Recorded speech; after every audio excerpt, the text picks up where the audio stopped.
अस्सलाम वालेकुम नाज़रीन, मैंने खानेवास सिटी पेज पे अपने सफ़र के आगाज़ में नूरीन निशात हस्पताल के सामने ये जो ओवरहेड ब्रिज है इसकी वीडियो बनाई थी कि यहाँ पे लाइट का इंतज़ाम नहीं है। आज हम आए हैं कि ओवरटेक करने की वजह से यहाँ पे अगर कोई हादसा हो जाए तो इसका कोई बंदोबस्त नहीं किया गया। वन वे जो एक रोड होता है कि एक उस तरफ की ट्रैफिक उस साइड पे, इस तरफ की ट्रैफिक इस साइड पे, ऐसा कोई यहाँ पे सीन नहीं है।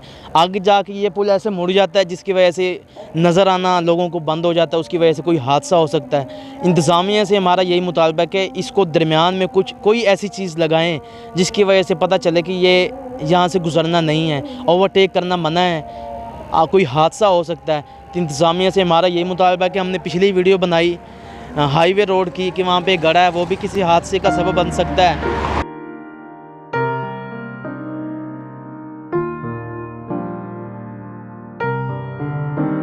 अब हम इसकी वीडियो बना रहे हैं कि ये भी किसी हादसे का सबब बन सकता है। इंतज़ामिया से यही मुतालबा है कि इन प्रोजेक्ट की तरफ तवज्जो दी जाए। कैमरामैन मेहताब हुसैन के साथ मोहम्मद आसिफ चौधरी, खानेवाल सिटी न्यूज़।